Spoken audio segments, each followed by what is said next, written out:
বর্তমান বাঘ কিপরি গর্জন করে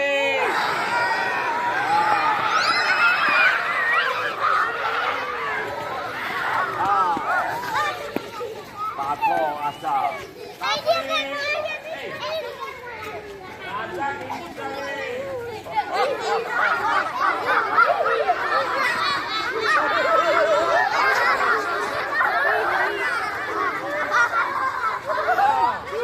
বর্তমান বুড়া লোক কিনতে বুড়া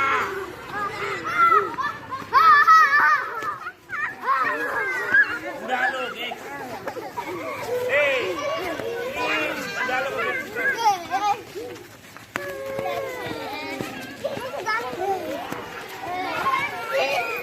তারপরে আসিলা ଏବେ ମାଟି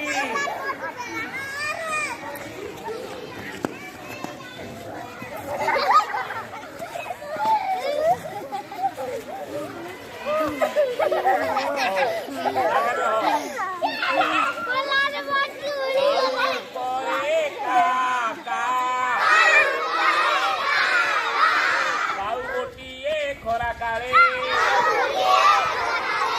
আসি বসিলা সুখে চালে দেখিলা বাড়ির অগଣାরে অল্প পানি মাঠিয়ারে ভিতরে থন্ট পুরাইলা মাত্র তা থন্ট নপাইলা পকাই মাঠিয়ারে বড়ি পানি পি গলা উড়ি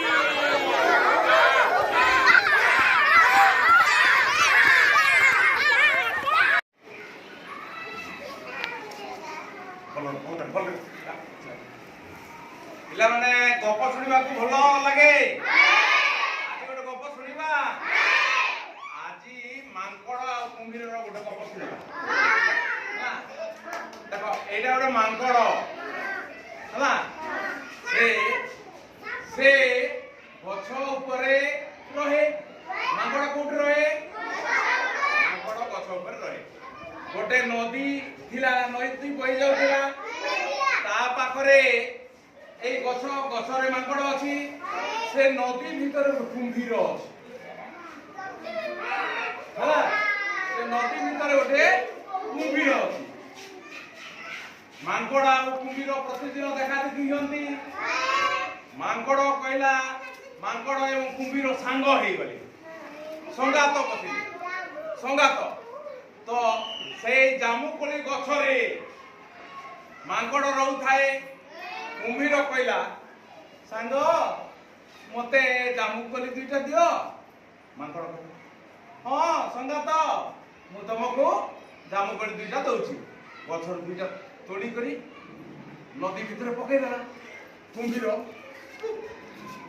ଖାଇଦେଲା ଓ କେତେ ସ୍ୱାଦ ଲାଗୁଛି ସାଙ୍ଗ ବହୁତ ସ୍ୱାଦ ଆଉ ଦୁଇଟା ଦିଅ ମାଙ୍କଡ କଣ କଲା ଗଛରୁ ଆଉ ଦୁଇଟା ଆଣିଲା ଆଉ ପକେଇଦେଲା କୁମ୍ଭୀର କଣ କଲା ତାକୁ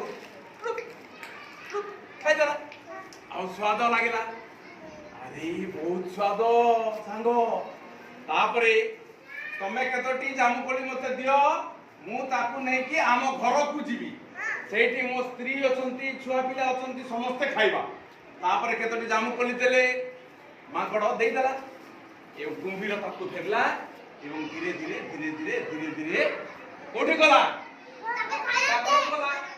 ঘরে তা স্ত্রী ছুয়া পিলাକୁ ଦେଲା ଏ ପିଲେ ଦେଖ ମୁଁ କଣ ଆଣିଛି ଖାଇବାକୁ ଏଟା ଖାଅ ଖାଇଲେ ସେମାନେ ଓ କେତେ ସ୍ୱାଦ ଲାଗୁଛି ତାପରେ ସେ କୁମ୍ଭୀରର ସ୍ତ୍ରୀ କହିଲା ସେ ଗଛରେ ମାଙ୍କଡ ଥିଲା ମାଙ୍କଡ ଦେଲା ତମକୁ ଠିକ ଅଛି ସେ ମାଙ୍କଡକୁ ଡାକି ଆଣିବ ମାଙ୍କଡ ତ ପ୍ରତିଦିନ ସେ ଜାମୁକୋଳି ଖାଉଛି ମିଠା ଜାମୁକୋଳି ଆମେ ସେ ମାଙ୍କଡର କୋଳିଟାକୁ ଖାଇଦବା କେତେ ସ୍ୱାଦିଆ ଲାଗିବ ତାପରେ କୁମ୍ଭୀର କହିଲା ହଁ ମୁଁ କାଲି ଯିବି ଏ ମାଙ୍କଡକୁ ଡାକି ଆଣିବି ଆମେ ନଦୀ ଭିତରେ ତାକୁ ମାରିବା ତା କୋଳିଟା ଖାଇବା କୁମ୍ଭୀର ଚାଲିଲା ଆଗକୁ। ମାଙ୍କଡଟା ଗଛ ଉପରେ ଅଛି। ସଙ୍ଗାତ ସଙ୍ଗାତ କଣ ହେଲା ସଙ୍ଗାତ? ସଙ୍ଗାତ ତମକୁ ଆଜି ମୋର ନିମନ୍ତ୍ରଣ ଅଛି। ତମେ ଆମ ଘରେ ଆଜି ଅତିଥି କୁଣିଆ ହେଇକରି ଯିବ। ହଁ ସଙ୍ଗାତ ମୁଁ କେମିତି ଯିବି? ମୁଁ ତ ପାଣିରେ ପହଁରି ପାରିବି ନାହିଁ। ତମେ ମୋ ପିଠିରେ ବସିବ ସଙ୍ଗାତ। ତମ ପିଠିରେ ତମେ ବାଟରେ କଣ ମତେ ଛାଡିଦେବନି ତ? ନା ସଙ୍ଗାତ ତମେ ପରା ମୋର ବଢିଆ ସାଙ୍ଗ। ମୁଁ କଣ ତମକୁ ଛାଡିଦେବି? ତାପରେ ମାଙ୍କଡ କହିଲା ଠିକ ଅଛି ସଙ୍ଗାତ ମୁଁ ତାହେଲେ ଡେଉଁଛି। ଡେଇଁକରି କୁମ୍ଭୀର ପିଠିରେ ବସିଛି। ସଙ୍ଗାତ ଭଲ କରି ଚାଲ, ମୁଁ ପଡିଯିବି। ଦେଖ ଭଲ କରି ନଦୀ ଭିତରେ ପାଣି ଭିତରେ ଏମିତି କୁମ୍ଭୀର ପିଠିରେ ବସିକରି ମାଙ୍କଡ ଚାଲୁଛି। ମାଙ୍କଡ କଣ କଲା?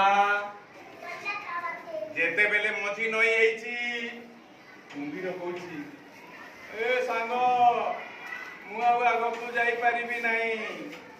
ତମକୁ ମୁଁ ଠକି କରି ଏଟାକୁ ଆଣିଛି। କାନ୍ଦୁଛି ସେ ମାଙ୍କଡ। କାହିଁକି ମତେ ଠକି କରି ଆଣିଲ?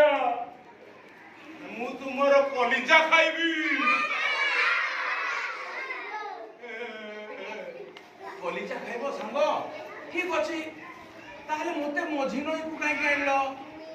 ମୁଁ ପରା ମୋର କଲିଜା ଗଛ ଉପରେ ଛାଡି ଦେଇଛି।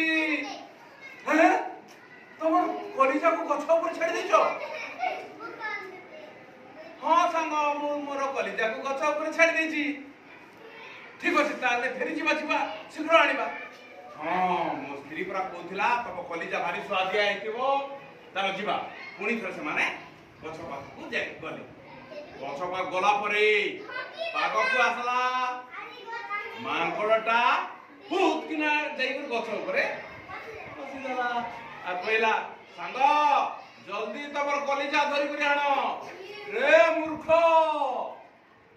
କଲିଜା କଣ ଗଛ ଉପରେ ଥାଏ? କଲିଜା ପେଟ ଭିତରେ ଥାଏ। ତୁ ମତେ ଠକିଦେଲୁ ରେ। ଆଉ ତୁ ମୋ ଜୀବନ ନେବା ପାଇଁ ଚାହୁଁଥିଲୁ। ମୁଁ ବର୍ତ୍ତମାନ ତତେ ଠକି ଦେଇକରି ଆସିଲି। ଯା ଏଥର ତୁ ତୋ କଲିଜା ଖାଇପାରିବୁ ନେଇ। ହେଲା କେମିତି ଲାଗିଲା ଗପ?